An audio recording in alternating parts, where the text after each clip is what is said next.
नमस्कार दोस्तों, हमारे YouTube channel Krishna classes math point में आपका स्वागत है। आज हम जर्मनी का एकीकरण यानी कि बिस्मार्क के बारे में पढ़ने वाले हैं। बिस्मार्क ने कैसे कैसे जर्मनी का एकीकरण किया है उसके बारे में ऑब्जेक्टिव प्लस सब्जेक्टिव दोनों तरीके से सवालों को हल करने वाले हैं और सबसे बेसिक तरीके से बताएंगे। तो आइए शुरू करते हैं। यहाँ पे अपना टॉपिक लिख देंगे जर्मनी का एकीकरण। आप देखेंगे कि जर्मनी में लगभग 300 छोटे बड़े राज्यों में बांटा हुआ था, लेकिन मुख्य रूप से ये 39 को बड़े राज्यों में बांटा हुआ, इसको हमें एकीकरण करना था।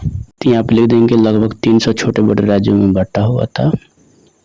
और साथ ही आपसे ये भी सवाल पूछ सकता है कि जर्मनी किस महादेश के अंतर्गत आता है, तो ये आपका हो जाएगा यूरोप महादेश।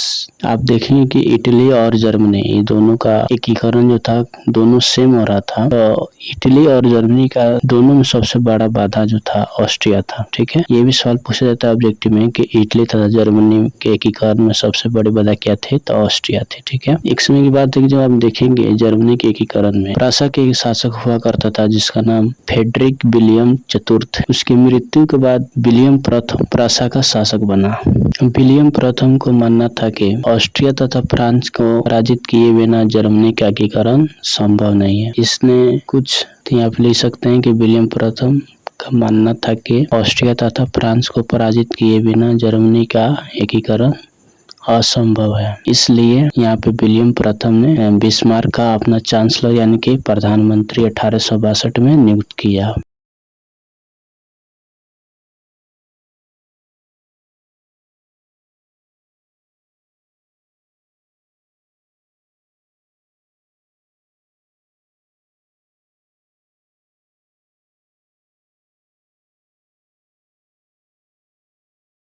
अतः विलियम प्रथम ने 1862 में बिस्मार्क को अपना प्रधानमंत्री या अपना चांसलर नियुक्त किया। अतः यहाँ पे हम दे सकते हैं, यहाँ पे लिख सकते हैं, अतः यहाँ पे लिख सकते हैं कि विलियम प्रथम ने 1862 में बिस्मार्क को अपना चांसलर यानी कि प्रधानमंत्री बनाया। जर्मनी के एकीकरण में बिस्मार्क की क्या भूमिका थी, आइए जानते हैं। सबसे पहले यहाँ पे बिस्मार्क जो है यह एक राष्ट्रवादी तथा एक कूटनीतिज्ञ था। यहाँ पे पहला सवाल आपका बनता है ऑब्जेक्टिव में कि बिस्मार्क क्या था, तो आपका आंसर हो जाएगा कूटनीतिज्ञ था।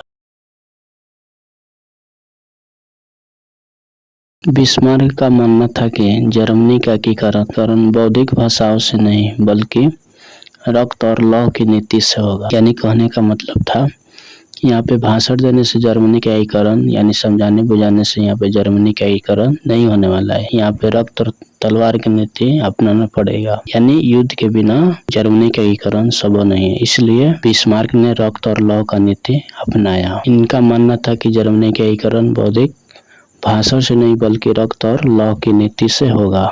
और यह भी सवाल पूछा जाता है ऑब्जेक्टिव में कि रक्त और लौह का नीति कौन अपनाया था, तो आपका आंसर हो जाएगा बिस्मार्क। ये सब भी सवाल है, आपको ध्यान रखना है। बिस्मार्क ने जर्मनी का एकीकरण करने के लिए मुख्य रूप से यह 3 युद्ध लड़ा और ये तीनों युद्ध बहुत ही महत्वपूर्ण है ऑब्जेक्टिव और सब्जेक्टिव दोनों के लिए। यहाँ पे तो खासकर तो ऑब्जेक्टिव के लिए काफी महत्वपूर्ण है, आपको ऑब्जेक्टिव के रूप में इसको ध्यान रखना है। तीनों युद्ध के बारे में कब हुआ था, किसके बीच में हुआ था, तो आइए जानते हैं। सबसे पहला युद्ध डेनमार्क का युद्ध जो था यह 1864 में हुआ था। यह युद्ध 1864 में प्रासा और डेनमार्क के बीच में हुआ था, जिसमें प्रासा से नेतृत्व बिस्मार्क कर रहा था। ठीक है, और बिस्मार्क ने डेनमार्क को बुरी तरह से हरा दिया था और इसमें 2 प्रांत जीता था, सेल्सविक और होस्ट। यहाँ पे लिख देंगे यह युद्ध 1864 में प्रासा व डेनमार्क के बीच हुआ था, जिसमें डेनमार्क बुरी तरह हार गया। बिस्मार्क ने 2 प्रांत सेल्सविक तथा होस्टिन 2 प्रांत जीता था।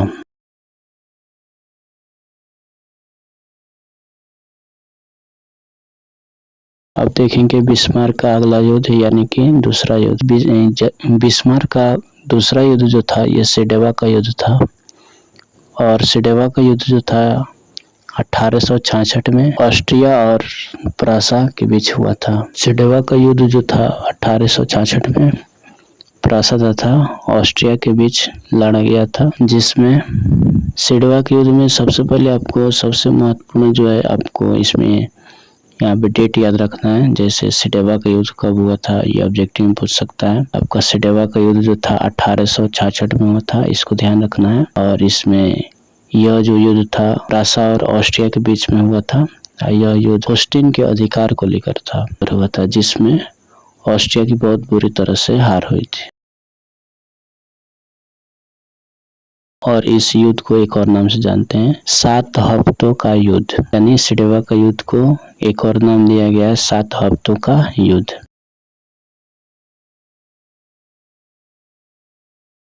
और यह युद्ध जो था जर्मनी ने जर्मन राइन राज्य का निर्माण किया था। और इसमें सबसे महत्वपूर्ण पॉइंट ये है कि जर्मन राइन राज्य का निर्माण किसने किया था, तो आपका आंसर हो जाएगा बिस्मार्क ने। इसको ध्यान रखना है। यहाँ पे बिस्मार्क का तीसरा युद्ध जो हो जाएगा ये सेडन का युद्ध हो जाएगा। और ये बिस्मार्क का अंतिम युद्ध था। और यह युद्ध जो था 1870 में लड़ा गया था। सबसे पहले ये तो तीनों युद्धों का डेट यहाँ पे याद रखेंगे, ऑब्जेक्टिव की दृष्टि से काफी महत्वपूर्ण है। तो आपका पूछ सकता है कि सेडन का युद्ध कब हुआ था, आपको बताना है 1870 में। और सेडन का युद्ध जो था फ्रांस तथा जर्मनी के बीच में हुआ था, जिसमें आप देखेंगे प्रासा यानी कि जर्मनी के शासक जो था वो एक तरफ बिस्मार्क था, और फ्रांस के शासक जो था वो नेपोलियन तृतीय था, तीसरा था। ठीक है, जिसने नेपोलियन तृतीय ने ये खुद आत्मसमर्पण कर दिया। और इस तरह फ्रांस की बुरी तरह हार हुई। और 1870 में अंत में जर्मनी का एकीकरण सफल हुआ। आप देखेंगे कि कोई भी युद्ध होता है तो जब युद्ध समाप्त हो जाता है तो कोई ना कोई संधि होता है। तो इटली, एक और बात पहले ही बता दिए कि इटली तथा जर्मनी जो था ये दोनों लगभग एक ही समय में एकीकरण हुआ है। फ्रैंकफर्ट की संधि द्वारा यह समाप्त हुआ था। आपका सबसे भी सवाल जो बनता है फ्रैंकफर्ट की संधि कब हुई थी, तो आपको याद रखना है 1871।